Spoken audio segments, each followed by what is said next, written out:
Hello friends, আমি আজকে share করব একটা প্রাণ ঠান্ডা করা শরবত রেসিপি। বন্ধুরা, বাজার চলতে উল্টোপাল্টা শরবত না খেয়ে, বিভিন্ন রকমের কোল্ড ড্রিঙ্কস না খেয়ে আমরা এই রকমভাবে বাড়িতে একটা হেলদি শরবত বানিয়ে নিতে পারি। এটা কাঁচা আম, পুদিনা এবং সামান্য কিছু উপকরণে শরবতটা আমরা তৈরি করে নিতে পারি খুবই সহজে। চলো দেখে নেওয়া যাক আজকের এই শরবতের রেসিপিটা কীভাবে বানাতে হয়। দেখো, এখানে 150 থেকে 200 গ্রাম ওজনের একটা কাঁচা আম নিয়েছি। এখানে আমি এই আমটা দিয়ে 3 গ্লাস শরবত বানাতে পারবো। তো আমটাকে প্রথমেই আমি খোসাটা তুলে নিচ্ছি। এরকম একটা পিলারের সাহায্যে তোমরা বঁটি দিয়ে বা ছুরি দিয়ে তোমাদের যেটাতে সুবিধা মনে হয় সেইভাবে আমের খোসা তুলে ছোট ছোট চৌকো চৌকো করে কেটে নেবে। আমি একটু দেখিয়ে দিই, এরকম একটু ছোট ছোট করে কাটতে হবে, কারণ এটাকে তো ব্লেন্ডার জারে ব্লেন্ড করতে হবে, যার জন্য বড় টুকরো করলে একটু অসুবিধা হবে। তো ছোট ছোট টুকরো করে আমি আমটাকে কেটে নিচ্ছি।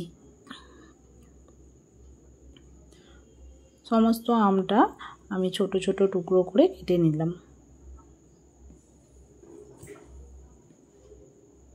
দেখো বন্ধুরা, সমস্ত আমটা কেটে নিয়েছি। শরবতটা বানানোর জন্য কিছু উপকরণের প্রয়োজন। এখানে নিয়েছি গোলমরিচের গুঁড়ো, এটা তোমরা টেস্ট অনুযায়ী নেবে, ঝাল অনুযায়ী।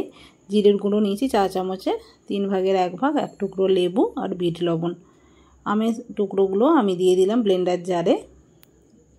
এবার সমস্ত উপকরণ আমি এখানে দিয়ে নিচ্ছি একসঙ্গে। তোমরা বিট লবণটা পুরোপুরি দিতে পারো বা একটু সাদা লবণ চাইলেও মিশিয়ে দিতে পারো, তবে বিট লবণটা দেওয়ার চেষ্টা করবে, টেস্টটা কিন্তু খুব ভালো হয়। আর গোলমরিচের গুঁড়োটা তোমরা ঝাল অনুযায়ী বুঝে নিয়ে দেবে। সামান্য উপকরণ দিয়েছি, আর চিনিটা একদমই দিলাম অল্প পরিমাণ। 3 গ্লাস শরবতের জন্য আমি চা চামচের 1 চামচ পরিমাণ শরবত চিনিটা ব্যবহার করলাম। ফ্রেশ পুদিনা পাতা আমি দিয়েছি।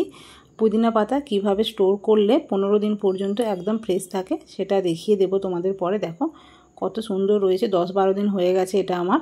দেখো কত সুন্দর আছে। এখান থেকে আমি পুদিনা পাতা দিয়ে দিলাম, আর লেবুর রস দিচ্ছি। একটা লেবুর 4 ভাগের 1 ভাগের যে রসটা বেরোবে সেই রসটাই দিতে হবে, অতিরিক্ত দেব না। আর এখানে ফ্রিজের ঠান্ডা জল আমি দিয়ে নিচ্ছি। তোমরা যদি আরও বেশি ঠান্ডা খেতে চাও, শরবতটা সার্ভ করার সময় তোমরা বরফের কিউব দিতে পারো। ব্লেন্ড হয়ে গেল। আমি এটাকে একটু ছেঁকে নেব, কারণ এর মধ্যে একটু রোয়া থাকলেও থাকতে পারে, আমি সেই জন্য একটু ছেঁকে নিচ্ছি। তোমরা নাও ছাঁকতে পারো, যারা ছাঁকতে চায় না তারা নাও ছাঁকতে পারো, তবে ছেঁকে নিলে ভালো হয়।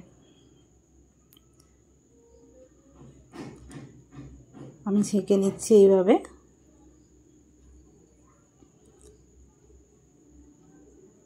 দেখো বন্ধুরা, আমাদের প্রত্যেকের বাড়িতেই কিন্তু চাট মশলা থাকে না, কিন্তু জলজিরাটা সবার বাড়িতেই পাওয়া যায়। সামনের দোকান থেকে আমরা নিয়ে চলে আসতে পারি। সেই জলজিরাটা প্রয়োজন মতো একটু দিয়ে দিলাম, এতে করে টেস্টটা কিন্তু খুব ভালো হয়। দেখো পুরো রেডি হয়ে গেছে। এখান থেকে আমি প্রয়োজন মতো 2 গ্লাসে দিয়ে দেব। এটা 3 গ্লাসের মতো হবে, 3 গ্লাস হবে। তো আমি 2 গ্লাস এখন রেডি করে নিচ্ছি, আবার পরে একটা গ্লাস রেডি করে নেব। পরিমাণ মতো দিয়ে দিলাম। ঠান্ডা জল দিয়েছে, আমি বরফের টুকরো দিচ্ছি না, তোমরা চাইলে দিতে পারো। ঠান্ডা জল দিলাম, দিয়ে আমি এটাকে মিশিয়ে নেব। আর কিছুই কাজ নেই, তোমরা এখানে চেক করে নেবে, যদি চিনি বা নুন যে যার টেস্ট অনুযায়ী দিয়ে নেবে। তবে চিনিটা বেশি খেও না, চিনিটা বেশি খেলে এই শরবতের উপকারিতাটা নষ্ট হয়ে যাবে, উপকারের থেকে অপকারটাই আবার বেশি হয়ে যাবে। তবে এইরকম লেবু স্লাইস আর পুদিনা পাতা দিয়ে আমি এই শরবতটা সার্ভ করে দেব। কেমন লাগছে আজকের এই রেসিপিটা সেটা কিন্তু বলো। দারুণ সুস্বাদু হয়, খেতে তো খুবই ভালো হয়, আর দেখতেও তো ভালো হয়েছে। বাজার চলতে উল্টোপাল্টা ড্রিঙ্কস না খেয়ে এইরকম একটা বাড়িতে সুন্দরভাবে ড্রিঙ্কস আমরা তৈরি করে নিতে পারি, একদম সামান্য উপকরণ হলেই হবে। তো বন্ধুরা, দেখতেই পেলে কীভাবে বানিয়ে নিতে হয়, একবার বাড়িতে বানাবে, দেখবে গ্রীষ্মের সময় তোমাদের অনেক কাজে আসবে এই শরবতটা। আজ আসি, টাটা।